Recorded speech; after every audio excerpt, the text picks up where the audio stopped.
De Jésus. Amen. Amen. Soyez les bienvenus dans le nouveau logo du temple de la parole. Alléluia. Que le nom du Seigneur soit glorifié. Aujourd'hui, nous allons voir les mystères de la nuit. Amen. Amen. Nous allons voir les mystères de la nuit. J'ai écrit la première prière de Baba. On a écrit, c'est 1 Roi, chapitre 3, verset 16 à 28. Alléluia. Amen. Le thème, vous prenez vos Bibles. Qui a sa Bible? Qui me la montre? Alléluia. Montre-moi ton épée en signe d'autorité. Alléluia. Amen. Montre-moi bien ton épée haut et fort, s'il te plaît. Alléluia. Amen. Bon.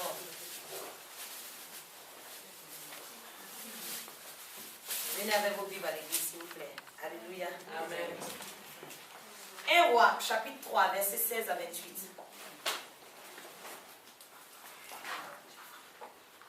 1 Roi, chapitre 3. Le livre de Roi, c'est dans l'Ancien Testament.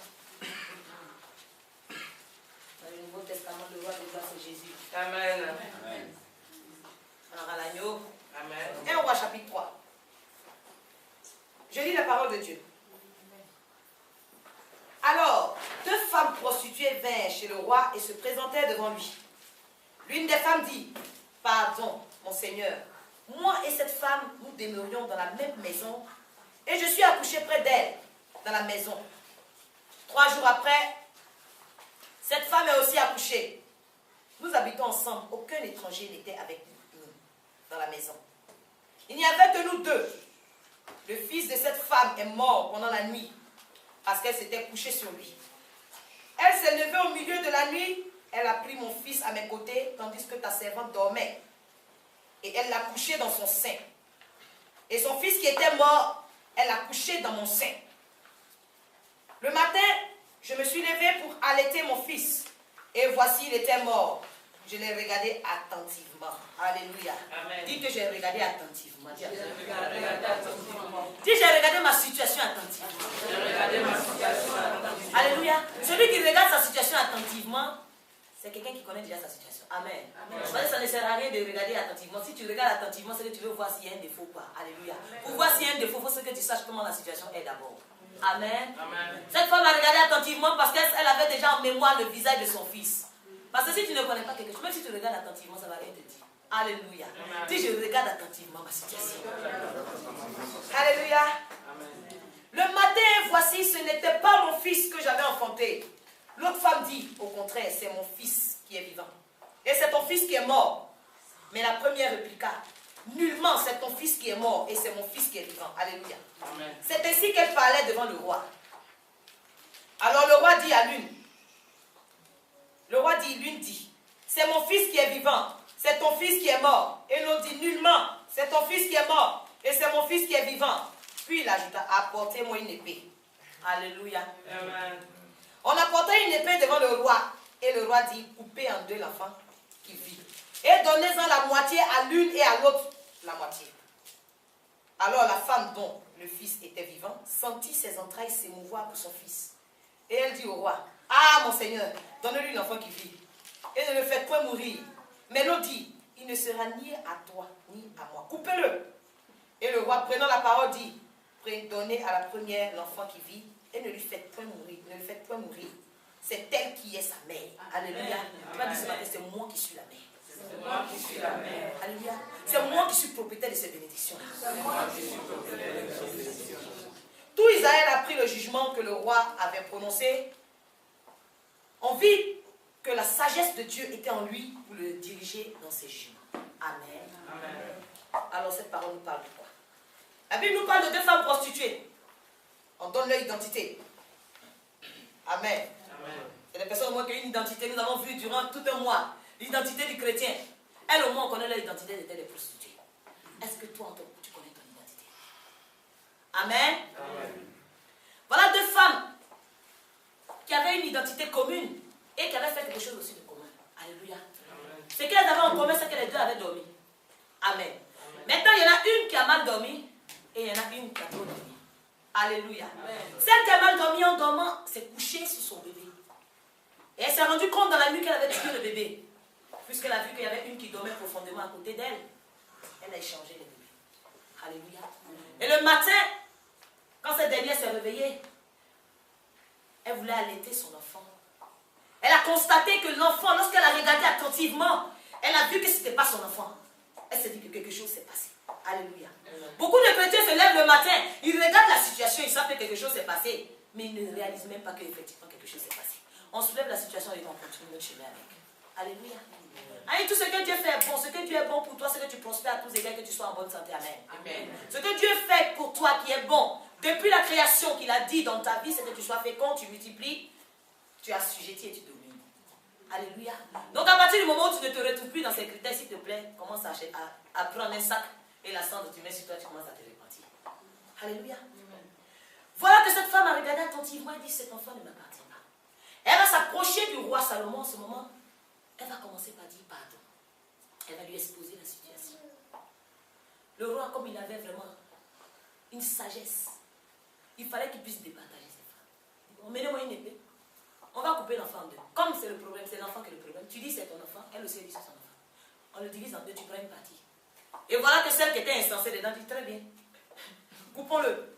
Je prends une partie, toi aussi tu prends. Et la vraie mère a senti quelque chose dans ses entrailles. Elle a dit, je préfère le laisser en vie. Donnez-lui l'enfant à elle. Le roi dit, voilà le voleur d'enfant attrapé. Alléluia. On l'a attrapé. Donnez cet enfant à cette mère parce que c'est celle-là qui est la vraie mère. Alléluia. Laisse-moi te dire que le temps vient où lorsque tu réaliseras que la situation que tu vis n'est pas ta situation, le temps vient où toi, tu diras, c'est moi la vraie mère. Et tu prendras possession de tes biens. Amen. Alléluia.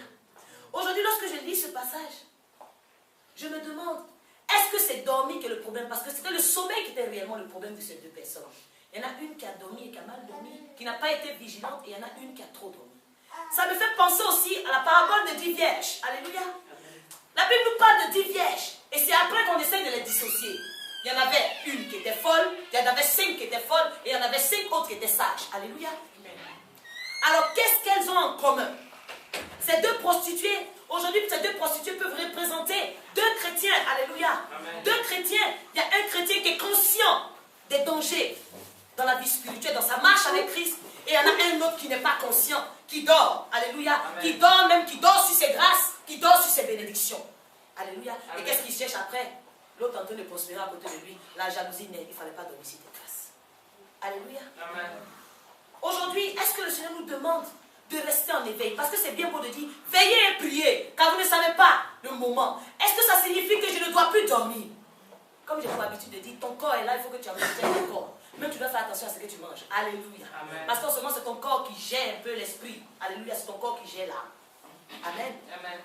Est-ce que c'est ça le problème? Quel est le réel problème? De quel sommeil parle-t-on? Veillez et priez, puisque vous ne savez ni le jour ni l'heure. Est-ce que ça veut dire que je dois, comme on dit, Jésus revient bientôt? Toute ma vie, je ne vais plus dormir. Parce que je dois veiller et prier, parce que le Seigneur doit me trouver en éveil. Ce n'est pas de cette situation-là qu'on te parle.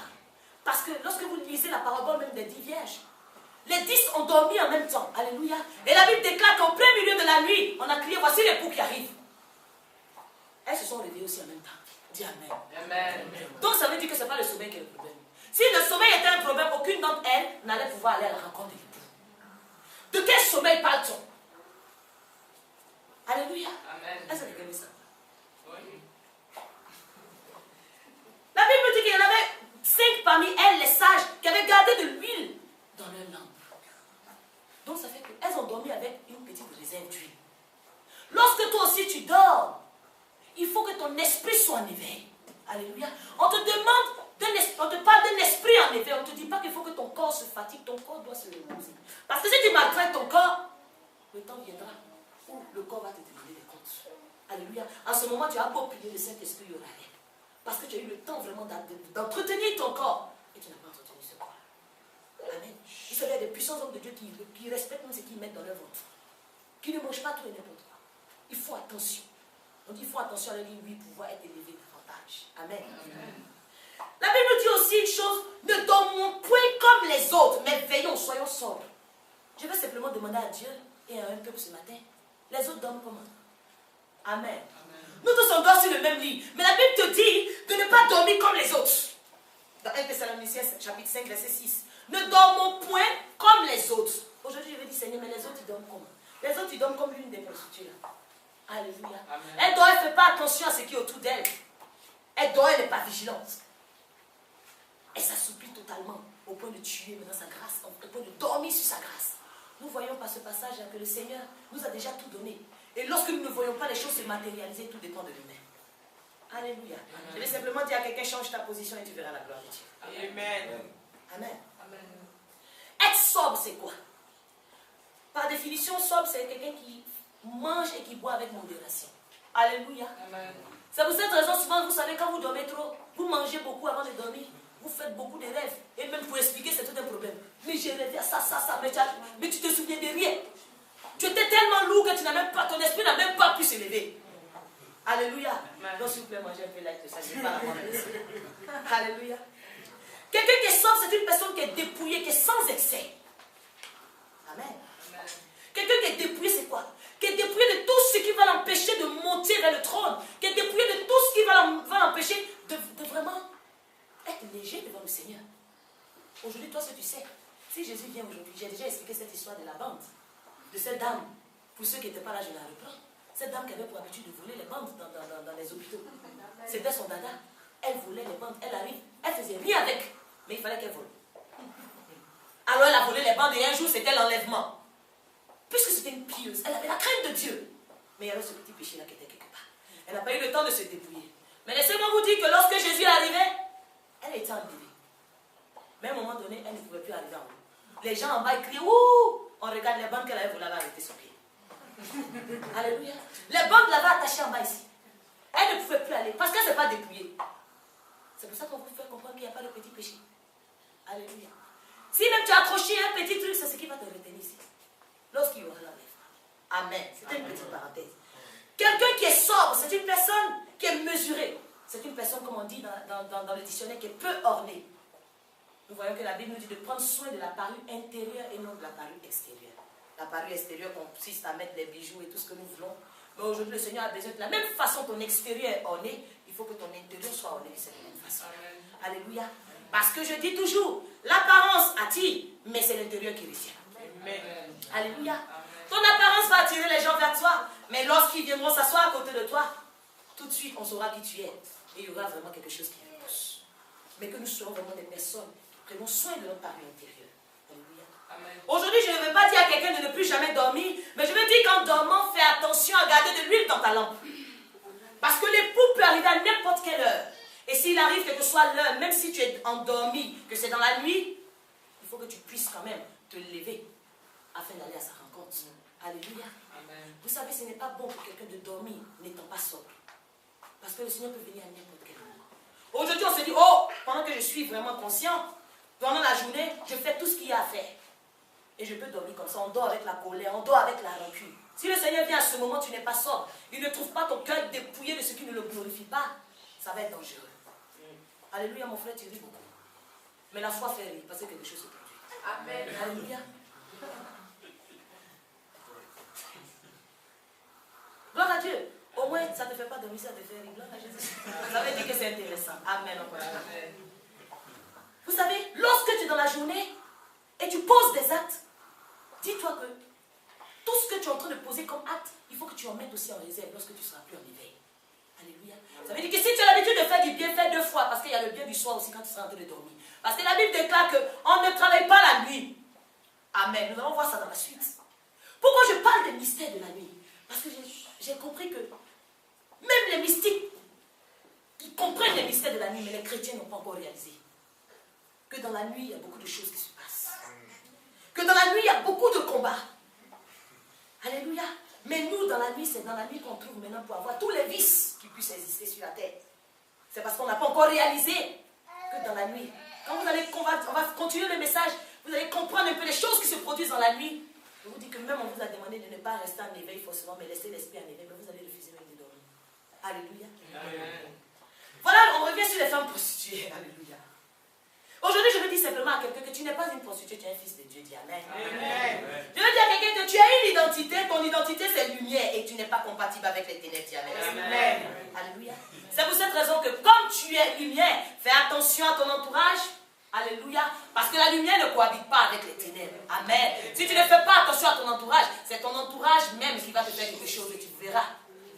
Alléluia. Parce que cette femme a dit quoi? Je suis seulement avec elle. Nous sommes que tous deux. Il n'y a pas d'étranger au milieu de nous. Amen. s'allient avec la prostituée, ils forment une seule chair avec elle. Aujourd'hui, nous prenons des amis. Aujourd'hui, nous avons vraiment même des conjoints et tout, qui ne sont pas dans la vision. Il n'est pas dit de chasser les conjoints qui ne sont pas dans la vision. Mais réfléchissez les genoux. Quand la Bible déclare que si une femme connaît le Seigneur, qu'elle n'arrive pas par la parole à ramener son époux, que par ses actes, elle puisse le ramener. Amen. Alléluia. Amen. Donc que celui qui a les oreilles entende ce que dit l'Esprit. Amen. Amen. Amen. Vous voyez, fais attention totalement à celui qui est près de toi. Parce que généralement, celui qui va te faire du mal, il n'est pas loin. Alléluia. Ce n'est pas un étranger. Parce que si l'étranger rentre dans ta maison, tu prendras tes gardes tout de suite. C'est pour cette raison que ce n'est pas quelqu'un d'autre qui a trahi Jésus, mais c'est Judas. Parce que Judas savait qu'à cette heure, il était à Gethsémani avec les autres. Amen. Et il a fait ça la nuit. Laisse-moi te dire que ça ne s'est pas passé le jour. Parce que la Bible déclare que les soldats avaient des lanternes. Ça veut dire qu'il fallait qu'ils éclairent quand même. Alléluia. Est-ce qu'aujourd'hui, tu as remarqué que tu es le premier souvent à avoir certaines choses, mais tu es le dernier à voir ces choses se réaliser? Alléluia. Ces deux prostituées, il y en a une qui avait accouché en premier. L'autre a accouché 3 jours après. Mais, à un moment donné, elle s'est vue dépouiller de son enfant. Alléluia. Comme je dis encore, ça ne va pas loin. Elle avait certainement confiance en l'autre. Pour que quelqu'un ait un nouveau-né qui dorme comme ça après fermé, ça veut dire qu'il a mis quand même sa confiance en celui qui était à côté. Je dors tranquillement. Si mon bébé pleure, elle va certainement me réveiller ou elle va certainement s'en occuper. Laisse-moi te dire que maudit soit l'homme qui prend pour appui la chair et qui met sa confiance dans l'homme, il sera déçu. Alléluia. Amen. Même si c'est ton frère qui est à côté de toi, laisse-moi te dire que tu dois mettre simplement ta confiance en Dieu. Mais tu dois faire confiance à ton frère parce que l'amour ne soupçonne point. Donc il y a une différence entre mettre sa confiance en quelqu'un et faire confiance à quelqu'un. Ça fait 2 choses. Amen. Amen. Voilà, peut-être réglé. Alléluia. Aujourd'hui, les enfants de Dieu, nous sommes très indifférents face aux réalités spirituelles. Lorsque tu attires l'attention du peuple de Dieu sur certaines choses, c'est limite, tu peux parler. Mais laisse-moi te dire que lorsque tu es en train de faire ta marche avec Dieu, si tu ne croises pas Satan en face de toi, ça veut dire qu'il est à côté de toi. Amen. Amen. Si tu ne le vois pas en train de t'attaquer, ça veut dire simplement que vous allez dans la même direction. Il n'y a pas de problème. Souvent même vous êtes main dans la main. Mais à partir du moment où tu décides de retirer ta main de sa main, il devient ton adversaire. Alléluia. Soyons conscients. Et je veux dire simplement à quelqu'un, lève-toi, toi qui dors. Alléluia. Lève-toi, toi qui dors. Vous savez, dans le livre de Jean, chapitre 9, verset 4, vous pouvez prendre la référence, vous allez lire à la maison. Lors de la guérison de l'aveugle né, Jésus a guéri un aveugle né. Et qu'est-ce que Jésus va dire? Jésus va dire, il faut que je fasse l'œuvre de mon Père pendant qu'il fait jour. Alléluia. Parce que la nuit vient où personne ne peut travailler. Alléluia. La nuit vient où personne ne peut travailler. Simplement parce que lorsque toi, tu emmagasines tout ce qu'il faut pour la nuit, le Seigneur, lui, il prend la relève parce qu'il ne sommeille ni ne dort. Ce n'est pas encore à toi, dans la nuit, quand tu dors. La nuit, c'est un temps de repos. Nous allons voir ça par la suite. Ce n'est pas encore à toi, dans la nuit, d'avoir des nuits agitées, d'avoir des nuits mouvementées, comme ça, il y a un problème. Alléluia. C'est vrai, il y a le combat. Mais laisse-moi te dire que lorsque tu dors, s'il te plaît, il y a quelqu'un d'autre qui fait le combat à ta place. Amen. Donc tu ne dois même pas te lever et puis avoir l'impression que tu as travaillé toute la nuit. Ce n'est pas en conformité avec la parole de Dieu qui nous dit, la nuit, personne ne doit travailler. Parce que le Seigneur prend la relève. Amen. Toi qui dors, lève-toi, je te dis la vérité. Parce que celui qui dort est un homme mort. Amen. Nous avons vu dans la parabole de la semence, Matthieu chapitre 13, à partir du verset 24, la Bible nous parle de certains des disciples qui avaient planté une bonne semence. Et la Bible dit que pendant qu'ils dormaient, l'ennemi est venu planter l'ivraie. Amen. Amen. Par moment, tu te dis que tout est bien fait. Non, là, je suis sûr que ça va porter du fruit. Parce que je l'ai fait avec tout mon cœur. J'ai eu beaucoup de détermination pour le faire. Mais il suffit simplement qu'en une seule journée, alléluia, il suffit qu'en une seule journée, tu aies un petit moment de relâchement. Laisse-moi te dire que lorsque tu vas dormir, ayant eu ce moment de relâchement dans la journée, l'ennemi ne se gêne pas. Il positionne l'ivraie dans ta bonne semence. Alléluia. Et après on entend, je ne sème plus, parce que quand je sème là, je n'ai pas encore moissonné depuis. Alléluia. Mais pendant que tu as sémé, comment tu as attendu le temps de la moisson? Alléluia. Comment tu as attendu ce temps-là? Tu as laissé la possibilité à l'ennemi de venir positionner l'ivraie, de venir positionner la mort. Alléluia. Tu vas à un entretien de boulot, on te dit, il n'y a aucun problème. La place, c'est pour toi. vis comme ça. Tu n'es pas sobre. Et tu dors comme ça dans la nuit. Laisse-moi te dire, l'ennemi vient planter le négatif. La négation là-dedans. Il vient planter le non. Tu appelles le lendemain, puis je commence à quelle heure? On dit non, le poste en fait, on s'était trompé de pourvu. Tu dis les sorciers qui sont contre moi. Alléluia. Lorsque tu comprends les mystères de la nuit, si nous on ne comprend pas, les hommes mystiques ils le comprennent. Les sorciers comprennent ça. Se dit, voilà le chrétien il dort, mais nous on ne dort pas.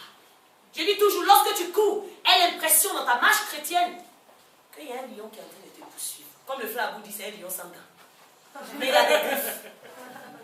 Alléluia. Satan est un lion sans dents, mais il a des griffes.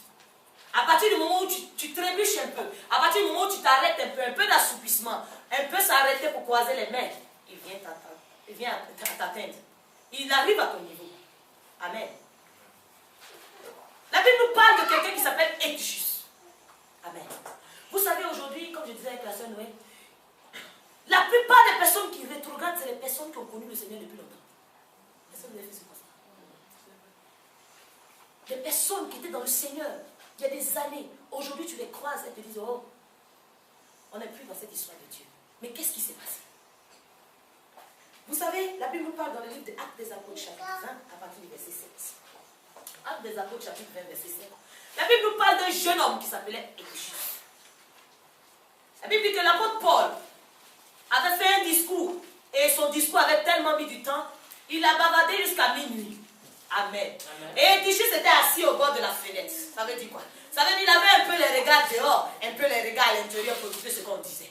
Amen. Amen. Ça veut dire quoi? Il a tellement entendu ce qu'on disait. Il a tellement entendu les promesses. Aujourd'hui, beaucoup de chrétiens entendent Dieu fera, Dieu va faire, mais laisse-moi tranquille, il n'a pas encore fait depuis là. Alléluia. Ça fait que tu changes de position. Tu vas avoir une mauvaise position, tu vas te positionner à la fenêtre. Ça veut dire quoi? Tu commences à baisser les bras. Tu commences à faire un pied dedans, un pied dehors. Le découragement commence à t'atteindre parce que les promesses ont trop tardé. C'est un peu du genre, j'ai trop entendu ça. On entend souvent aussi des chrétiens nous dire, ce que tu dis, on a déjà entendu, c'est écrit dans la Bible. On a trop entendu ça. Mais nous avons cet esprit d'Eutychus parce qu'il avait tellement entendu Paul parler jusqu'à minuit. Il a commencé à s'endormir. La Bible dit que la nuit, il a commencé à s'endormir au bord de la fenêtre. Et il se retrouvait par terre. Il est tombé du 3e étage. Alléluia. Et il est tombé, il est mort. Amen. Et lorsque j'étais en train de préparer le message, le Seigneur m'a simplement montré une petite image. Vous voyez? Je voyais comme une image, comme les chrétiens qui sont assis, les chrétiens qui ne sont pas stables. Alléluia. Aujourd'hui, c'est comme ça. Nous sommes comme des roseaux. Il suffit que le vent pousse vers là, on part là. Ça nous emmène là, on part là. Soyons pierres. Alléluia. Les personnes stables. Lorsqu'il y a cette instabilité, c'est plus facile pour toi de rétrograder lorsque tu es instable. C'est plus facile pour quelqu'un qui est instable de rétrograder. Je vous dis pourquoi. Parce que tu as une mauvaise position. Tu as la fenêtre. Alléluia. De temps en temps, tu guettes dehors. De temps en temps, tu guettes à l'intérieur. Amen. Et lorsque tu as cette position, lorsque tu es en éveil dans la journée, l'ennemi connaît ta position. Alléluia. Quand Satan arrive dans un endroit, tout de suite, qu'est-ce qu'il fait? Il va jauger un peu pour voir vers qui il va s'approcher. Il va toujours aller s'approcher. Comme un match de foot. Vous voyez que celui qui joue bien, tout le monde l'attaque. Il ne peut plus se mouvoir. Et c'est comme ça Satan fait. Alléluia. Donc Satan connaît la position. Quand il arrive quelque part, même un homme mystique rentre dans cette salle, il va tout de suite peser un peu. Le chrétien qui pèse. Il verra le chrétien qui pèse, ils arrivent tous haut. On voit le pasteur là, on peut taper tout de suite. Il n'y a pas de problème. Donc il essaye de peser celui qui pèse nous. Alors Satan, ça veut dire qu'il connaît notre position. Il connaît notre état dans la journée. Alors qu'est-ce qu'il fait? Comme c'est le roi des ténèbres. Il attend tranquillement. Si tu n'as pas changé ton état dans la journée, ce n'est pas dans la nuit. Quand tu dors, tu vas changer ton état. Alléluia. Parce que la Bible dit que ceux qui dorment de jour, ils dorment aussi la nuit. Ceux qui s'enivrent la nuit aussi. Donc ce que tu fais dans la journée, c'est une continuité lorsque tu dors. C'est pour cette raison, souvent, la Bible dit que nos songes naissent d'une multitude de nos préoccupations. Si tu es beaucoup préoccupé toute la journée, tu vas faire beaucoup de rêves. Alléluia. Tu vas rêver, tu vas refaire tous les trajets que tu as fait dans la journée. Amen. C'est comme ça. Et Dieu m'a parlé, s'il te plaît, il faut regarder que tu as trop bougé. Alléluia. Lorsque Satan connaît ta position, qu'est-ce qu'il fait? Il ne se gêne pas. Et je voyais comme une image simplement. Dans la nuit, il poussait. Amen. Tu as la fenêtre, c'est plus facile pour toi d'arriver dehors. Il pousse, tout doucement. Alors vous voyez des personnes qui se lèvent et du jour au lendemain, ils ne veulent même plus entendre parler de l'église. Lorsque tu parles d'église, je ne veux même plus entendre parler de ça. Pourtant, avant de dormir, il n'y avait pas de problème. Mais sa position déjà favorisait cela dans la nuit. l'ennemi vient dans la nuit et te pousse. Alléluia. Amen. Donc, ceux qui sont un peu comme ça, vous qui n'avez pas encore pris de décision réelle. Alléluia. Si tu es ni chaud ni froid, tu seras vomi. Mais laisse-moi te dire que si tu ne prends pas de position, Satan va t'aider à prendre une position. Ce ne sera pas la bonne, ce sera celle du Dieu. Alléluia. Il va te mettre dans la position qu'il arrange. Amen. Que celui qui a les oreilles entende. La Bible dit que aussi, vous savez, dans la nuit, on reçoit la visitation. C'est pour cette raison que le Seigneur veut qu'on soit en éveil, qu'on soit sobre, qu'on soit vraiment dans un état de piété.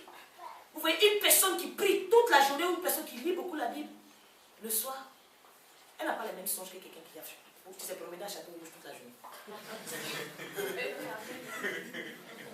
C'est la vérité. Lorsque l'ennemi vient t'attaquer dans ton songe, tu ne peux même pas dire il est écrit parce qu'il faut que tu aies tes souvenirs de la dernière fois où tu as lu la Bible. Amen.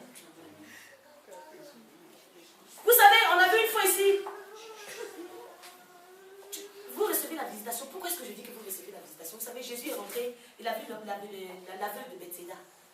Et la Bible déclare qu'on a supplié Jésus de toucher cet aveugle-là. Mais qu'est-ce que Jésus va faire? Jésus va prendre la main de cet aveugle et va l'emmener à la sortie hors du village.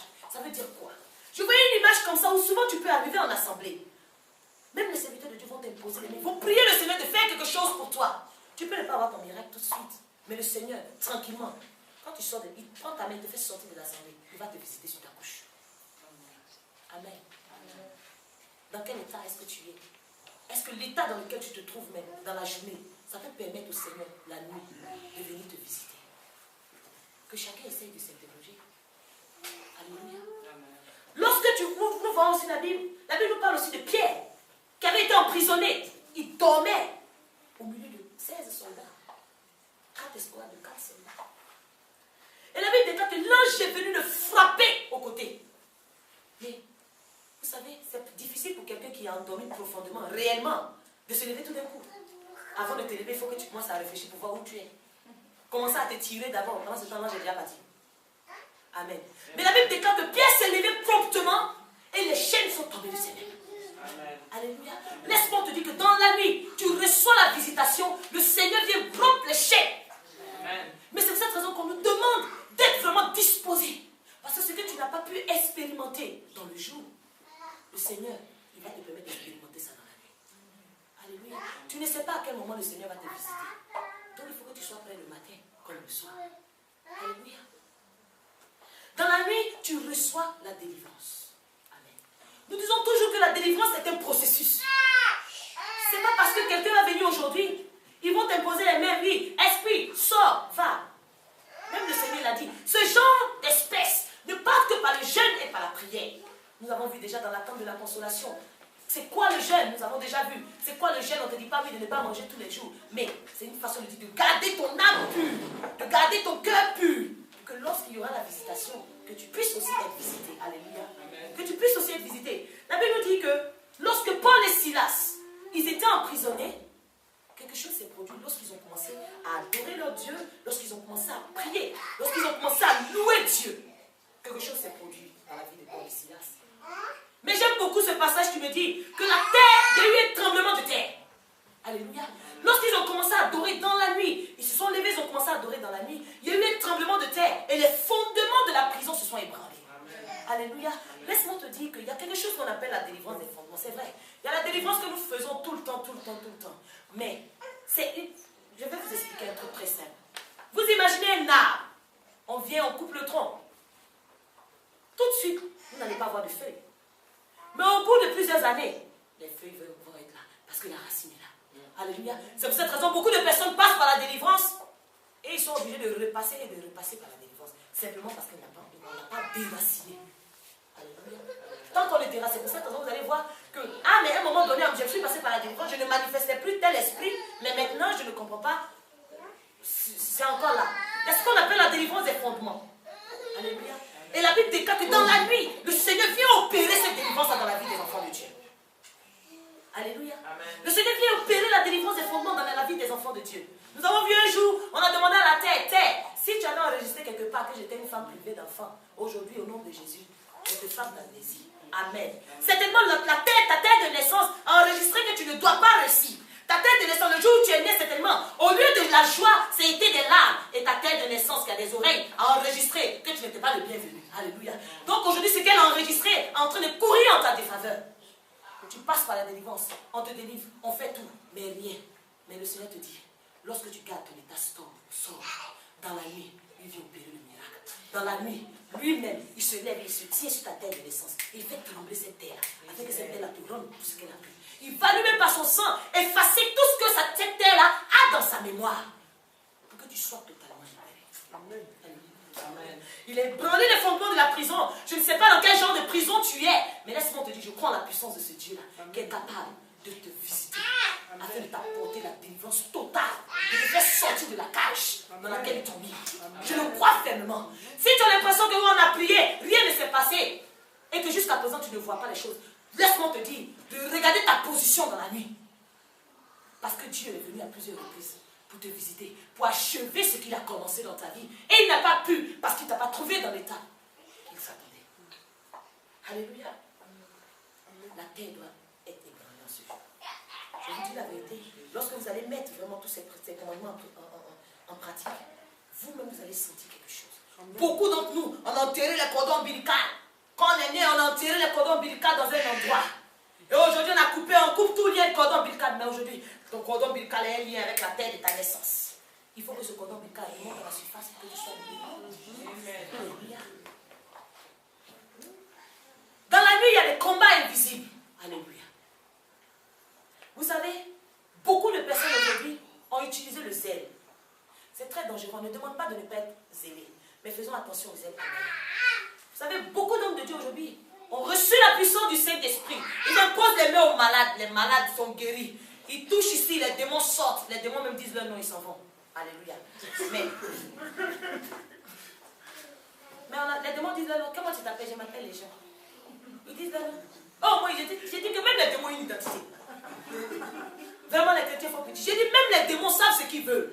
Même, je dis souvent que le pousseau, même, il sait ce qu'il veut. Parce que la preuve, quand Jésus a chassé l'esprit dans le corps du démon, du fou de Gadara, il a dit, je vais aller entrer, laisse-moi aller entrer dans le pousseau qui est là. Les pousseaux même n'ont pas supporté la présence des esprits. Ils ont préféré se suicider. Mais les chrétiens, on est à l'aise avec les démons dans le corps. Même les porcs, comme il dit le cocotier, il a vu qu'un démon était entré dans son corps, il dit, je préfère me jeter de la falaise. C'est mieux. Vivre avec un démon, ce n'est pas possible. Mais nous, on vit avec ça. Amen. Vous voyez comment ça fait petit? Même le porc, il sait que ça ne doit pas entrer en lui. Pourtant, il est doté, il est déjà qualifié comme un animal impur. Mais il dit, celui qui est sorti dans le four, il n'a pas moi. Si c'est parce qu'il va rentrer en moi, je préfère me suicider. Je préfère mourir que de vivre avec celui en moi. Amen. Alléluia, mais nous on est trop à l'aise aujourd'hui. Quels que soient les esprits, ils se manifestent, on les secoue un peu en assemblée, on les laisse. Ils se manifestent tous les jours, on les secoue parce qu'on est bien avec eux. S'ils sortent maintenant, on n'aura plus de paix. Alléluia. Je vous disais quoi? De ne pas avoir ce genre de zèle. Vous savez, c'est pas parce que le Seigneur t'a donné une puissance. C'est pas parce que tu sais que par ton canal, beaucoup de choses se produisent que tu vas penser que tu es arrivé. Vous savez, dans le monde spirituel, il y a des lois. Amen. Et le Seigneur, il respecte ces principes-là. Personne ne marche sur le parking de son ami. Jésus me m'a dit, la nuit qu'elle a, ça ne m'appartient pas. Amen. Donc aujourd'hui, arrêtons ce zèle. J'ai rencontré le Seigneur. Oh, allez, où sont les sorciers? Allez, je m'en vais. Oui, il y a une canari là. Ma famille adore ce canari. Allez, je vais casser. Mon ami, tu restes au pays, tu ne reviens plus. Je vous dis la vérité. Beaucoup de personnes ont fait ce genre de voyage, des hommes de Dieu puissants. Les petits, mais en anglais, le bébé sorcier, il a accouché. Alléluia. C'était l'exemple pour Élie. Vous savez, le Seigneur n'a pas demandé à Élie d'aller faire toute cette démonstration devant les prophètes de Baal.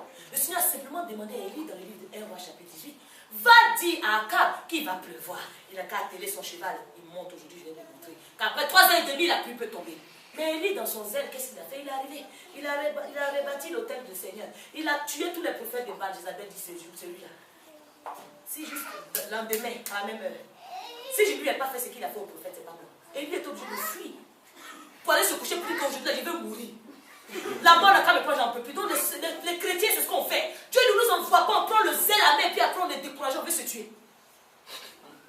La marche chrétienne, c'est trop difficile. Moi, j'ai fait ça, c'était pour la gloire de Dieu. Maintenant, Dieu ne comprend pas. Le Seigneur permet que mes ennemis m'attaquent. Si tu fais ça, ce zèle amen, le Seigneur va laisser tes ennemis te foudroyer correctement. Et lui dit, je ne veux pas, je veux mourir. Le Seigneur dit, mange un peu de gâteau, repose-toi. Mange encore et puis lève-toi, le chemin est trop long. Tu veux dormir quoi? Tu ne meurs pas aujourd'hui. Alléluia. Tu ne vas pas mourir. Vous savez, même Gédéon, lorsque le Seigneur a dit à Gédéon, vaillant héros, Gédéon avait vu la puissance de Dieu. Mais la Bible déclare que Gédéon est parti renverser les autels des Baals de son père dans la nuit parce qu'il craignait les hommes de la maison de son père. Alléluia. C'est pas parce qu'il avait peur d'eux, mais lui-même il sait. Il est parti les trouver dans leur territoire. Donc attention à ne pas faire ces choses-là publiques à cause du zèle. Bien aimé, moi en tout cas ne m'appelez jamais pour aller dans mon village pour aller tuer les cas. C'est pas la peur, mais c'est une question de respect. Amen. Chacun respecte son périmètre. Alléluia. Lorsque nous sommes conscients de ce genre de choses, vous dites vous vivez longtemps. Aujourd'hui, beaucoup de personnes ont vu le ministère s'abroger devant eux. Beaucoup de prophéties sont morts la promesse sur la tête. Tu vas faire les nations, il y en a qui n'ont jamais voyagé, même à Biagaïo. Beaucoup de personnes sont mortes avec la promesse sur leur tête. Parce que là où Dieu t'a pas envoyé, c'est là-bas que tu t'en vas passer, tu dis, le Tout-Puissant m'a oint. Alléluia. Il y a un temps pour rester caché. Même Paul, quand il a rencontré Jésus, la Bible déclare qu'il est resté 3 ans caché quelque part en train de faire quelque chose. Même David aussi. On l'a pas enlevé dans la famille comme ça pour venir. Goliath n'était pas son premier exploit, mais il a connu une petite étape qu'on appelle l'étape de l'ours, où il déchirait dans le secret les ours et les lions. Amen. Donc Goliath n'était pas son premier exploit. Donc s'il te plaît, même si tu sens qu'il y a la puissance du Saint-Esprit, reste dans le secret, commence à déchirer les petits lions, les petits démons et tes bras, avant d'aller atteindre Goliath. Lui, David a tué Goliath, il avait la puissance de Dieu. Goliath va te destituer ici. Comme je dis, en tout cas, ne m'appelez pas pour aller dans vos façons. Vous appelez, dit qu'on reste en jeûne et prière, on va faire ça la nuit. Alléluia. Faisons attention au monde spirituel.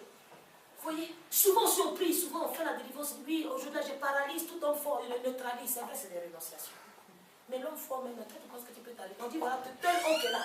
Tel homme qui est là, c'est lui-là qui fait que la famille n'avance pas. Et toi, tu t'en vas défier l'homme pour dire, voilà, j'ai rencontré Jésus aujourd'hui. Regarde, laisse mes bénédictions. Mon ami, tu viens au pays, tu reviens en France, un petit mal devant, tu es mort. Dieu était où? Dieu t'a envoyé. Dieu ne t'a pas envoyé. Dieu ne t'a pas envoyé. Dieu ne t'a pas envoyé. Faites attention. Faites attention. Je vous dis la vérité. Respectez les mystères de la nuit. Faites beaucoup attention. Parce que c'est des préceptes qu'on n'enseigne pas. Les chrétiens ne comprennent pas. C'est de cette raison qu'on marche comme ça. Et on fait tout et n'importe quoi. Le peuple périt faute de connaissances. On ne connaît pas. On n'est pas enseigné. On ne sait pas ce qu'il faut faire. Mais faisons attention. Parce que même Samson, Delilah a attendu quand il dormait avant de couper ses serpents. Puis sa tête. Donc s'il y a un homme fort dans ta vie, laisse-moi te dire que tu peux recevoir la visitation de Dieu peut te donner une puissance dans la nuit. Parce que c'est un seul même que si l'homme fort en éveil, tu peux t'arrêter devant. Alléluia. Amen. Donc lorsque tu dors, le Seigneur vient traiter avec toi. Il te donne vraiment la force qu'il faut pour aller attaquer cet homme fort afin de le destituer totalement. Tu viens, tu l'appelles. Il y a une façon de le chasser. Mais ça, toi, tu viens, Dieu te montre toutes ses stratégies. Alléluia. Amen.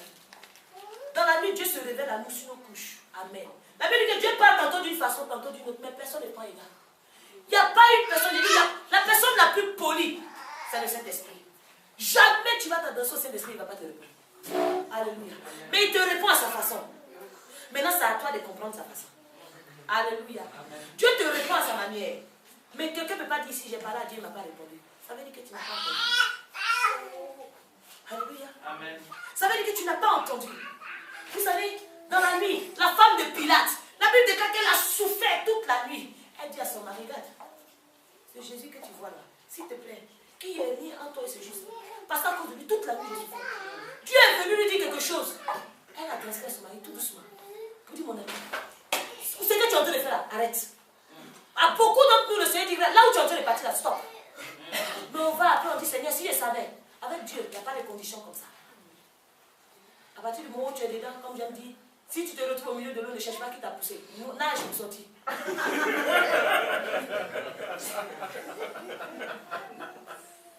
Parce que le temps de chercher qui t'a poussé, tu l'as foulé. Donc c'est pas, quand on est dans des situations difficiles, c'est pas maintenant on va commencer à dire si je savais, je n'allais pas faire ça, et tu vois que tu te noies.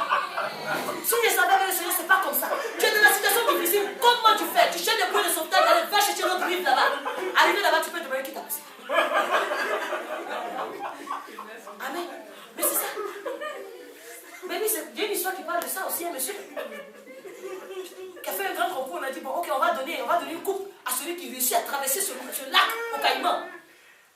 Mais le monsieur, il était assis. Et tout d'un coup, les journalistes, tout le monde la connaît. Quelqu'un qui allait traverser pour avoir une faute sombre. Et on voit quelqu'un qui tombe dans l'eau un coup. Et les journalistes, oh, dis donc, il y a quelqu'un qui a fait le grand chelem. Ils ont commencé à le filmer. Le gars a nagé. Il s'est retrouvé de l'autre côté. Tous les journalistes, tous les micros étaient devant lui. Mais mon frère, comment vous avez eu ce courage? Comment vous avez pu faire quelque chose de si grandiose? Quand il a pris le micro, qui m'a poussé?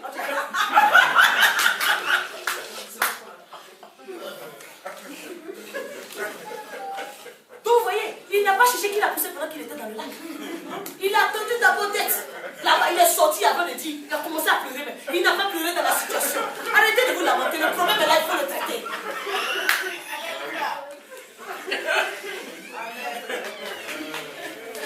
Le problème est là, s'il te plaît, mon ami, traite-le. Parce que plus tu pleures, laisse-moi que tu sais même pas ce qui t'attend là-bas. Cherche à sortir de la situation. Arrêtons de nous lamenter. Quand tu vas de l'autre côté, tu peux chercher à savoir comment tu as fait pour entrer là-bas. Comme ça, tu vas plus arriver. Mais dans la situation, ce n'est pas une bonne solution de commencer à se lamenter. Oh, ils m'ont fait ça, ils m'ont fait. Plus tu fais ça, tu l'enfonces. Alléluia. Que celui qui a les oreilles entende ce qu'il dit l'esprit. Dieu vient se révéler à nous. Vous savez, par moment, on veut s'entêter à faire quelque chose. Même dans l'œuvre de Dieu. Vous savez, le Seigneur peut envoyer un serviteur de Dieu quelque part. Moi, j'ai fait l'expérience hier. J'ai fui une maison. J'ai appelé la soeur, j'ai dit j'ai fui. Parce que j'ai senti une pression. J'ai fui. Elle m'a dit, mais comment tu fais? J'ai dit j'ai fui. Parce que c'est qui était là-bas. Je suis seule, je ne peux pas m'amuser à ça. Il faut être réaliste. Je ne peux pas m'amuser comme ça, il voit des entités devant moi. Et je commence à dire que oui, je sais à Dieu. Dans la puissance de cet esprit, imposer les mains comme ça. La Bible n'est pas trop d'imposer les mains. Et si je reçois une décharge, je fais quoi? Aujourd'hui, c'est vous serez en train de rire.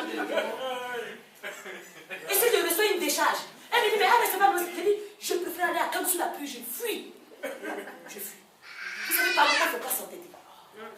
Vous savez, Paul voulait aller, même pour faire l'œuvre de Dieu, vous savez, Paul voulait aller dans l'Acte des Apôtres, chapitre 16, verset 6.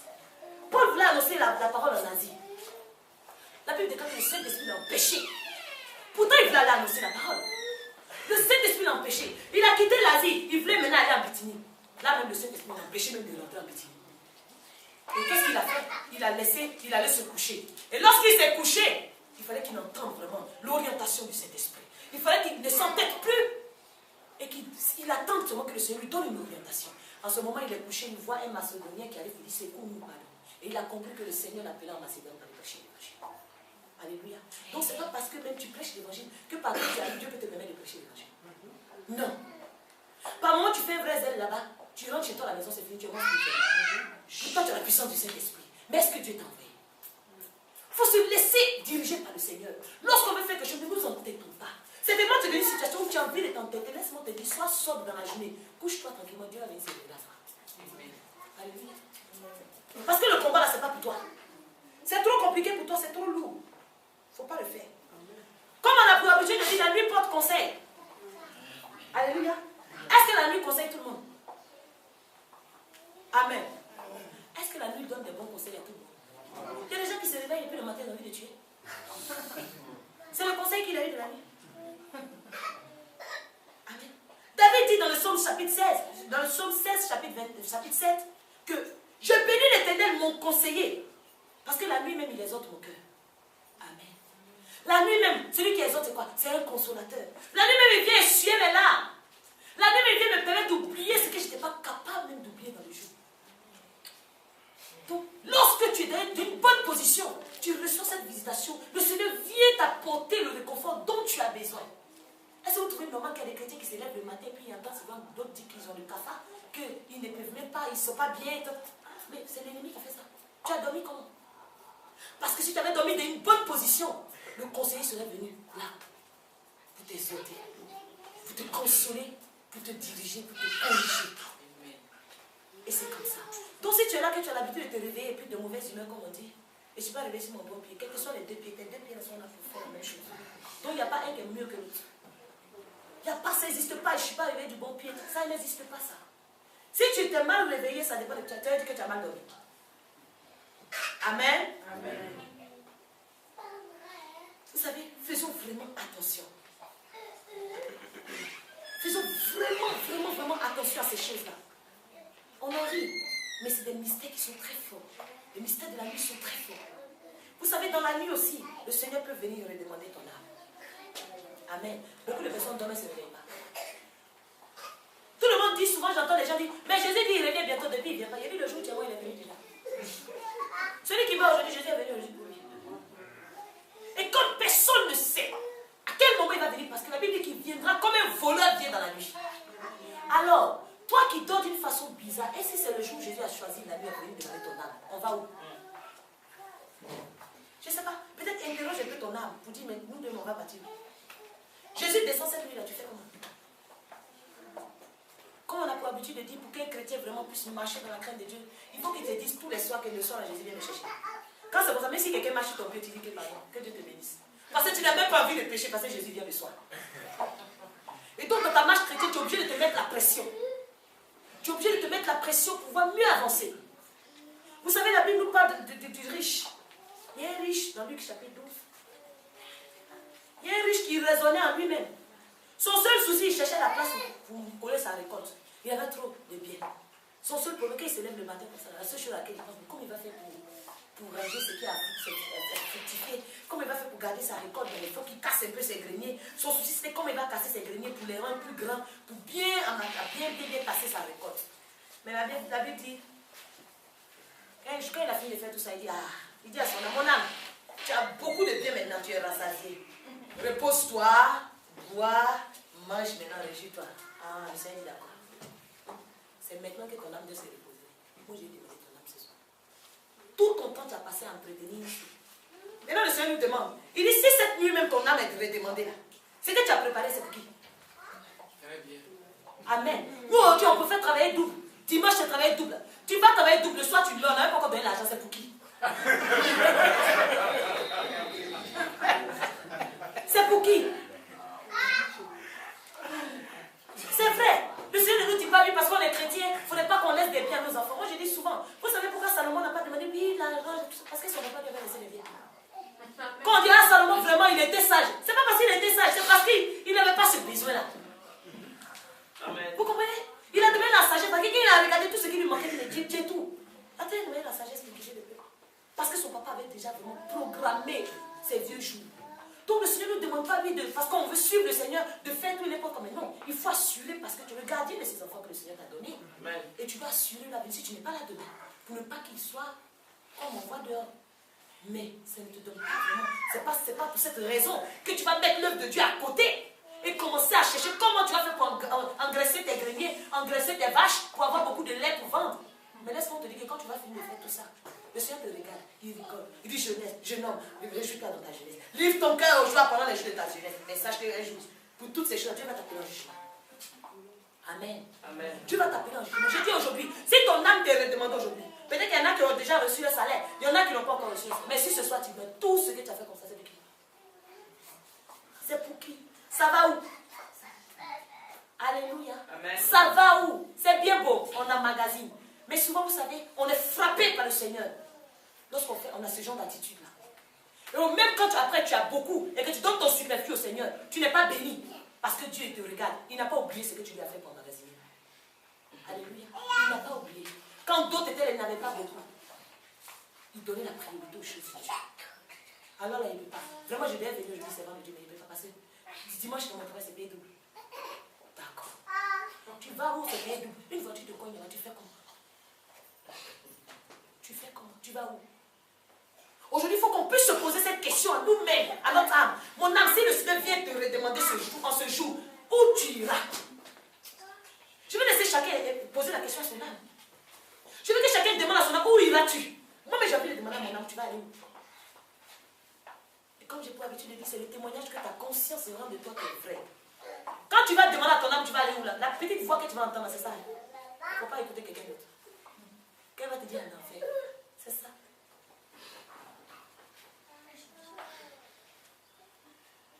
Là, il y a des il y a des mystères dans la nuit. De la même façon, vous savez que l'ennemi cherche toujours à copier ce que le Seigneur fait. Donc, c'est pour cette raison les sorciers dans la nuit. Ils viennent arracher l'âme aussi, les gens. Ah ben, vous pensez qu'ils ont appris ça où? Ils connaissent ton état d'esprit. Ils savent que celui-là, en ce moment, bon, Qu'est-ce qu'on a fait? Bon, il a beaucoup travaillé. Comme moi, dans mon village, il n'y a pas de... Tous ceux qui sont cadres, ils sont morts. Parce que les sorciers, ils connaissent, ils aiment les bonnes choses.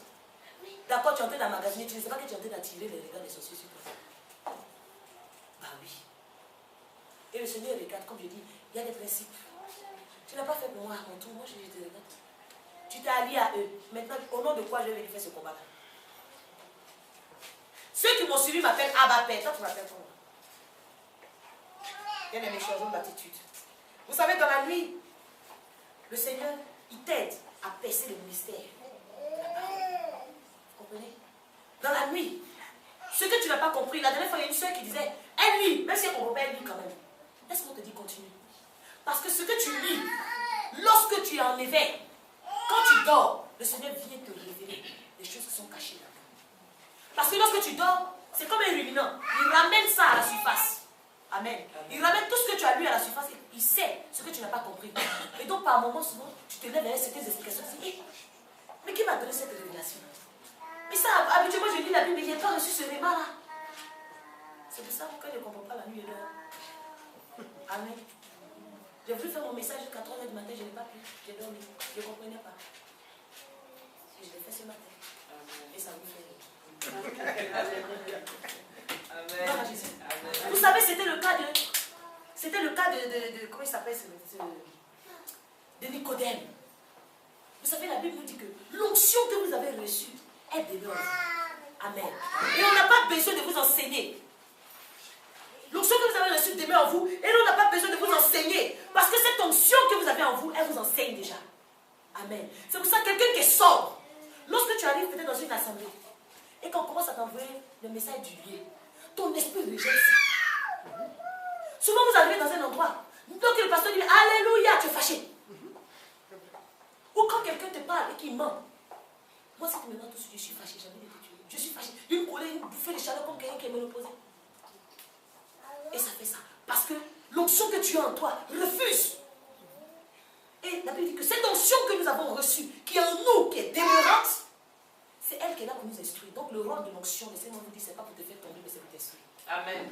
Alléluia. Amen. Donc il recevait l'onction de Dieu. Non, je vais recevoir quelle onction? L'onction que j'ai reçue est demeurante. Amen. Tu veux peut-être me permettre d'expérimenter la puissance du Saint-Esprit, mais pas que tu vas me donner l'onction. Un homme ne donne pas l'onction à quelqu'un. On peut te permettre de recevoir le Saint-Esprit, mais l'onction, c'est Dieu. Il positionne l'onction dans le cœur de quelqu'un. Et cette onction a un rôle. C'est pour te guider, pour te convaincre du péché. C'est le rôle de l'onction de Dieu, ça. Alléluia. Amen. Alors Nicodème, qu'est-ce qu'il fait? Nicodème, la Bible dit que Nicodème était un pharisien. Et ce pharisien était le chef des Juifs. Et en plus d'être chef des Juifs, il était un docteur d'Israël. Mais malgré tous ces qualificatifs, Nicodème ne comprenait pas certaines choses. La Bible déclare que, vu sa prestance, il est venu la nuit, tranquillement, où personne ne le voit, pour venir dire à Jésus, vraiment, je reconnais que vraiment, ce que tu fais, je reconnais que vraiment Dieu est avec toi. Et Jésus lui dit un petit mot, mais il faut naître de nouveau. Il dit, mais comment quelqu'un qui est déjà né, qui est vieux comme ça, il peut rester dans le ventre de sa maman? Vous l'avez vu? Souvent même les personnes qui pensent avoir la connaissance, toi tu es petit. Si tu es sobre, le Seigneur va venir te révéler des choses. Les puissants hommes de Dieu n'ont jamais prêché sur ça. Mais lorsque toi tu vas ouvrir ta bouche, la Bible déclare que Jésus, quand il ouvrait sa bouche, tout le monde était frappé par la doctrine avec laquelle il prêchait. Car il prêchait comme ayant autorité. On se demandait, mais qui lui a appris ça? Pourtant les docteurs de la loi étaient là avec leur longue robe. Ils connaissaient. Jésus prêchait la même loi qu'eux. C'est la même Bible. Il disait la même chose. Les mêmes écritures, les mêmes commandements. Mais lorsque Jésus disait pour lui, ça touchait. Pourquoi ce que Jésus disait touchait? Simplement parce que Jésus, il transmettait ce qui était en lui. Aujourd'hui, celui qui n'a pas l'amour en lui ne peut pas parler de l'amour.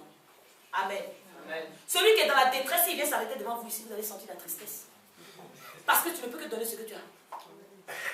Par moment, vous entendez certaines personnes parler, mais il y a une lourdeur qu'elle a pris, la personne a trop cette difficulté, n'a pas encore géré, et il a arrêté devant le peuple. Quelqu'un qui a pleuré à la maison, il vient se mettre sur la chair, tout de suite.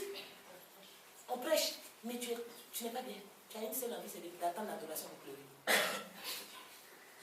Amen. Amen. Moi, je l'ai dit ce matin, c'est pour ça que Alléluia. Amen. Vous voyez? Aujourd'hui, même si tu lis la Bible, bien aimé, ne sois pas découragé. Parce que la Bible déclare que ce que Dieu a caché aux sages et aux savants, il l'a révélé sur les tout petits. Il a révélé ces choses aux tout petits, aux enfants, aux avortons. Quand il dit ses louanges, les avortons. Dieu est comme ça. Amen. Amen. Quand je vous parle de la nuit, je dis que la nuit c'est un temps de repos. Quand on dit la nuit est faite pour dormir. Amen. Amen. Est-ce que c'est normal? Beaucoup ont le sommeil agité. Amen. Beaucoup ont des cauchemars. C'est la nuit que d'autres personnes, les soucis même attendent ni la nuit seulement pour remonter à la surface. Juste pour leur donner l'insomnie. Est-ce que c'est normal? Est-ce que vous trouvez vous-même que c'est normal? Si Dieu, les anges me m'arrivent pour la visitation, la photo, ils vont regarder ton état, ils vont dire qu'il peut faire partie. Parce que lui, là, qu'est-ce qu'on va lui dire? Il va entendre. On s'approche, mais les soucis sont remplis comme ça devant nous. Même il faut qu'on escalade des soucis là avant d'arriver. Ils vont arriver, monsieur, mais tu n'as pas donné le cadeau de mon fils là. Mais on arrive, on ne peut même pas rentrer dans sa chambre. Il y avait soucis devant la porte. Problème. Quand on avait venu, il était dans un cauchemar puissant. Nous, on est... Mais tu veux faire quoi? La nuit est faite pour dormir. Mais c'est le moment où l'ennemi fait remonter tout. Mais quand tu es comme un ruminant, un chrétien qui est là toujours en train de se lamenter, dans la journée, la tsunami sur la fin de moi dit tout va bien. Amen. Toujours tu te lamentes. Mais toi, ne t'étonne pas que dans la nuit tu dors. Il y en a qui pleurent dans les rêves. Qu'est-ce que c'est? Qui te frappe? Ce n'est pas normal. La nuit est faite pour que tu dors. À partir du moment où tu sens que tu vis une vie comme ça, s'il te plaît, il faut que tu sois avant de dormir. Il faut vraiment te réconcilier avec le Seigneur. Cauchemar, tout ça, c'est pas de Dieu. Ça ne vient pas de Dieu. Le Seigneur me dit que le combat, ça ne m'appartient pas. Et pourquoi dans la nuit? Mais l'ennemi vient monter sur mon poing et me dire, ah, je ne peux même plus. Au moment où tu fais le combat en souplesse, tu dors, mais tout ce qui vient, mais tu donnes des vrais coups, mais tu ne sens même pas ta main bouger. Parce que tu as l'impression que les coups vont seuls. Quand tu es prêt, et ce jour où tu es vraiment prêt, l'ennemi ne vient pas. Satan, c'est un lâche, il ne va pas venir quand tu en éveilles. Il attend quand tu dors. Mais quand tu es prêt aussi, quand tu dors, il ne vient pas. Un petit moment d'assoupissement, il vient te trouver là-bas. Donc si tu as beaucoup de combats comme ça, s'il te plaît, ça veut dire que tu as beaucoup à dormir. La Bible nous parle de Jonas. Vous savez, avant de dormir, il y a quelque chose qu'il faut faire. Il faut apprendre à jeter un peu tous tes soucis au pied de la croix avant de partir dormir. Amen. Parce que lorsque Jonas était en train de fuir, le Seigneur, s'il vous plaît, faites sortir les enfants. Lorsque Jonas était en train de fuir, qu'est-ce qui s'est passé? Jonas allait monter dans un navire. Le Seigneur dit, va à Ninive. Le Seigneur dit, va à Ninive. Et qu'est-ce que Jonas a fait? Qu'est-ce que Jonas a fait quand le Seigneur lui a dit de partir à Ninive? Jonas a préféré aller monter dans un bateau. Ils sont dans le bateau, à un moment donné, on entend quelque chose qui se passe. La mer commence à être agitée. Le vent commence à souffler. Tous les mariniers ont commencé à prier leur Dieu. Jonas, il n'avait pas. Il a vu tout ça. Les mariniers ont commencé à enlever. Les mariniers ont commencé à enlever tous leurs objets pour jeter à l'eau. Ils ont jeté tous leurs objets à l'eau. Alors qu'est-ce que Jonas fait? Jonas n'a pas trouvé mieux à faire. Il allait se mettre au fond là-bas, il a commencé à dormir profondément. Alléluia. Ils sont allés le trouver, on dit, regarde. Tout ce que nous on fait là, ça ne t'intéresse pas. On est en train de chercher la solution, chacun évoque son Dieu, toi tu dors. Jonas a fini par comprendre que vraiment, ce que vous devez faire pour que ça se calme, jetez-moi à l'eau. Et la mer va se calmer. Je veux dire quoi? Par moment, quand tes nuits sont agitées comme ça, tout dépend de ce que tu es en train de fuir. Amen. Dieu t'a dit quoi que tu ne veux pas faire, puis tu es perturbé comme ça. Alléluia. Souvent aussi, vous avez vu la présence de Jonas seulement dans le bateau. Ça fait faire naufrage pour tout le monde. Il y a des Jonas aussi qui sont à côté de nous. Alléluia. Il y a des gens seulement la présence dans ta vie. Ça fait un naufrage. Tout ce que tu fais, tu vas-y comme ça. Or que tu n'as rien fait. Tu pries. Tu fais tout ce qu'il faut. Mais rien. Vraiment, s'il y a un Jonas dans cette assemblée-là, vraiment, il n'a qu'à se jeter à l'eau. Alléluia. Soyons obéissants. Ce que Dieu t'a demandé de faire dans une autre assemblée, si tu as fait venir faire ceci, on va te jeter à l'eau. Même si tu ne veux pas que tu vois que tu es couché au fond de l'eau, on va aller te chercher, on va te jeter à l'eau. Amen. Ça ne sert parce qu'on ne peut pas fuir l'œuvre de Dieu. Tu ne peux pas fuir la volonté de Dieu. Parce que partout où tu passeras, ça se fera sentir. Quand quelqu'un commence à t'expliquer ses nombreux problèmes, il faut savoir que, oh, lui, il a pris une direction contraire. Et généralement, il sert. Quand toutes les difficultés commencent, s'il te plaît, commence à enlever le filet, jette à l'eau. Mais j'ai une bonne nouvelle pour quelqu'un ce jour. Parce que, même si tu te jettes à l'eau, laisse-moi te dire que tu vas marcher sur les eaux. Amen. Alléluia. Même si on te jette à l'eau, tu marcheras sur ces eaux-là. Alléluia. Aujourd'hui, si tu connais l'origine de tes problèmes, mon frère, va faire ce que Dieu t'a dit de faire. Si tu connais et tu es conscient que ce que tu es en train de traverser, ce n'est pas normal. Et toi-même, tu sais aussi que vu ta position, le Seigneur ne peut pas permettre que Satan soit en train de faire ça. Par moment, le Seigneur agite ta vie. Le Seigneur met un mouvement dans ta vie. Des difficultés financières, des blocages. Pour que tu comprennes que la direction que tu es en train de prendre, ce n'est pas ça. Va à Ninive. Tu vas voir que partout où tu vas arriver, tu auras des problèmes là-bas. On va dire, oh, il porte malheur. Va à Ninive. Amen. Tu rentres dans une maison, tout va bien là-bas. Mais ta présence encore la zizanie là-bas. Va à Ninive. Prêche. Tu es dans ton foyer, la personne la plus bien de la terre. Mais toi, la connexion avec lui, tu l'as rendu fou. Va à Ninive, s'il te plaît. Alléluia. Souvent, ce n'est pas jeûner, prier, tout ça. C'est pas ça. Toi-même, quand tu connais l'origine de ton problème, s'il te plaît, dis Seigneur, il me dépouille. Je jette à l'eau. Mais je vais marcher sur ces eaux-là. Parce que je suis sobre. Si j'ai un cœur repentant, je veux dire à quelqu'un qui a un cœur repentant, je veux dire à quelqu'un qui est conscient que tout ce qu'il est en train de traverser aujourd'hui, vraiment, ce n'est pas la faute du sorcier. Ce n'est pas quelqu'un, c'est lui-même. Si quelqu'un est conscient que son problème vient de lui-même, s'il te plaît, jette-toi à l'eau. Amen. Parce que laisse-moi te dire que lorsque la mer était agitée la nuit, Jésus a fait quelque chose. Malgré que la mer était agitée, Jésus a marché sur les eaux. Amen. Amen. Je veux dire à quelqu'un ce jour que si les eaux de difficulté débordent dans ta vie, laisse-moi te dire qu'elles ne t'atteindront pas au nom de Jésus. Parce que le Seigneur va te permettre. Aujourd'hui, n'aie pas peur. En te disant que quand je vais commencer à faire la volonté de Dieu, ça va être catastrophique pour ma vie. Comment je vais faire pour faire ci, pour faire ça? Le Seigneur dit, n'aie pas peur. Les eaux que tu es en train de voir là, elles vont jamais t'atteindre. Aussi nombreuses soient-elles, aussi hautes qu'elles soient, elles ne t'atteindront jamais. Parce que le Seigneur t'a donné ce pouvoir-là de marcher sur les eaux. Lui-même, il a marché sur les eaux. Il ne te dira jamais de faire quelque chose qu'il n'a jamais fait. Amen. Amen. Amen. Aujourd'hui, je vais simplement parler à 4 catégories de personnes. Amen. Amen. C'est tellement comme Simon. La Bible déclare que Simon avait péché toute la nuit. Amen. Il n'avait rien attrapé. Et quand le Seigneur l'a vu, le Seigneur lui a dit, regarde, éloigne-toi un peu de terre. Et puis avance en pleine eau. Jette ton filet à ce moment-là.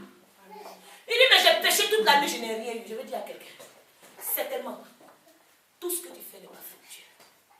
Tu as l'impression que tu sèmes dans le désert, dans le vent, mais le Seigneur te donne 2 recommandations ce jour. Regarde, éloigne-toi un peu de terre. Défais-toi un peu de la mondanité et va en eau profonde avec Dieu. À ce moment-là, jette ton filet et tu verras que ce que tu n'étais pas capable de faire hier, tu seras capable de faire aujourd'hui. Amen. Si aujourd'hui, tel que c'est prostitué, la deuxième catégorie de personnes, tel que c'est prostitué, aujourd'hui, lorsque la parole est en train de passer, tu regardes ta vie attentivement. Tu regardes les promesses que le Seigneur avait dit pour toi. Tu regardes ton état actuel. Et tu vois que ce que tu vis n'est pas normal. Aujourd'hui, comme l'une de ces prostituées, tu viens demander pardon à ton Dieu et que tu changes de statut. Amen. Alléluia. Amen. Que tu changes de position, que maintenant tu arrêtes de dormir sur tes grâces. Alléluia. Amen. Est-ce que quelqu'un peut me dire Ésaïe chapitre 21, verset 11. Ésaïe chapitre 21, verset 11. Certainement tu dors pendant que le Seigneur a fait de toi une sentinelle. Quelqu'un peut me lire ici Ésaïe chapitre 21 à partir du verset 11. Comme l'église d'Éphèse, tu es là certainement et tu as abandonné ton premier amour. Et toi-même tu es conscient qu'à cause de cet abandon, tu as changé d'identité. À cause de cet abandon, les promesses sont en suspens dans ta vie. Beaucoup de choses, le Seigneur a dit tout est accompli. Mais tu n'es pas en train de marcher dans l'accomplissement. Il a déjà dit que tout est accompli. Il a parlé d'une seule femme. Que quelqu'un me dise Ésaïe chapitre 21. Aura tout suivant. On me crie de Séhir. Des chars de combattants, des... Je ne vois plus bien. Sentinelle, c'est ça, oui. Sentinelle, tu ne vois pas? Quelqu'un qui voit bien. Amen. On me crie de Séhir. Sentinelle, que dis-tu de la nuit? Amen. Sentinelle, que dis-tu de la nuit? Toi que Dieu établit comme une sentinelle, tu penses quoi de tes nuits? Vas-y. Sentinelle, que dis-tu de la nuit? Que dis-tu de la nuit? Tu penses que quoi? Est-ce que tu es au poste? Tu dis quoi? La sentinelle répond. Ah. Le matin vient et la nuit aussi. Tous mes jours sont confondus. Matin égale la nuit. Je ne comprends rien dans ma vie. Amen. Amen. Si vous voulez interroger, interrogez. Convertissez-vous et revenez. Amen. Aujourd'hui, tu as l'impression que mardi est comme mercredi. Le 1er du mois ressemble au 31 du mois. Et le 20 du mois ressemble aussi au 5 du mois. Amen. Alléluia. Le Seigneur dit, convertissez-vous et revenez. Amen. Prêche. Amen. Tout bascule. C'est bon, merci. Tout bascule. Ça veut dire que Dieu t'a positionné quelque part. Et quand on interroge la nuit te concernant, la nuit n'a rien de bon à dire te concernant. Oh, il a dormi. Une sentinelle qui dort. L'ennemi rentre à bras. Oh, les mères. Alléluia. Tu as une troisième catégorie de personnes dans ce jour. Tu es là et puis tu as fini par accepter la situation que tu vis. Amen. Il y a beaucoup de chrétiens qui ont fini par dire, oh, c'est la volonté de Dieu. Amen. Laisse-moi te dire que ce n'est nullement la volonté de Dieu ce que tu vis. Parce que la volonté de Dieu pour toi, c'est que tu prospères à tous égards. Amen. La volonté de Dieu pour toi, c'est que tu sois la tête, jamais la queue. Amen. La volonté de Dieu pour toi, c'est que tu sois fécond. Amen. Autant tu vois des hommes sur la terre, ça veut dire que ton homme est dedans aussi. Amen. Celle qui s'est mariée, ce n'est pas ton mari la paix. Amen. Amen. Celle Prêche. qui s'est mariée, elle n'a pas pris ton mari. Donc ne te dis pas que, oh, c'est fini pour moi. Prêche. Rien n'est terminé pour toi. Si tu avais fini par dire moi-même, peut-être que je suis comme Paul, Dieu veut que je sois seul. Dieu n'a pas dit, il a dit, il n'est pas bon que l'homme soit seul. Amen. Je lui ferai une aide semblable à lui. Amen. Afin que les deux au moins aient de la compagnie pour discuter. Amen. Prêche. Alléluia. Dis tout. Tu as fini par accepter la situation comme ça. Pour dire, oh, le Seigneur m'a laissé seul parce qu'il a dit, il faut qu'il me consacre à lui. Tu peux être vous deux, parce que vous formez une seule chair. Vous pouvez vous consacrer à Dieu. Amen. Amen. Vous êtes des échappatoires, ça. Alléluia. C'est encore, rien n'est encore fini. Amen.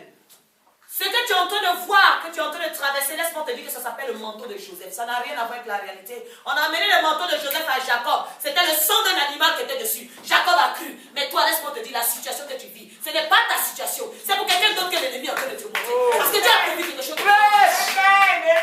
Alléluia. Aujourd'hui, je veux simplement que tu renonces. Si jamais tu avais fini par accepter tout ce qui t'arrive, tu dois être dans un état de renonciation totale et de récupération. Amen. Amen.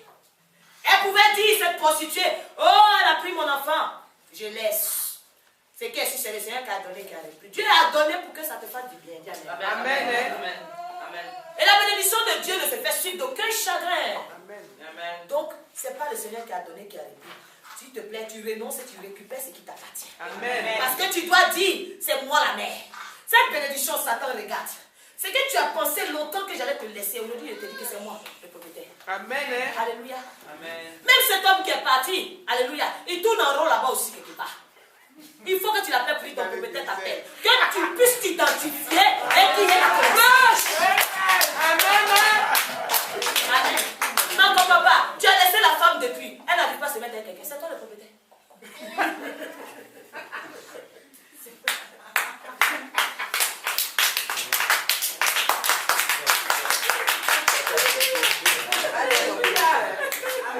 C'est toi le propriétaire, s'il te plaît. Oh, on a fait les enfants et refait ma vie, c'est faux. Tu as fait les enfants et tu ne refais pas ta vie, c'est ton propriétaire. Même si c'est difficile d'être ça. Amen. Alléluia. Maëva, c'est ton propriétaire qui est là. Monsieur Kojo, tu es mon propriétaire.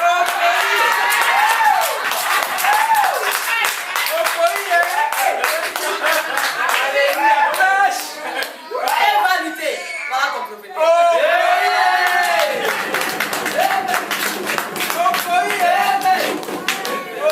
Il faut que vous arriviez à mettre ça dans votre esprit. Que ce soit clair. Amen. Parce que l'ennemi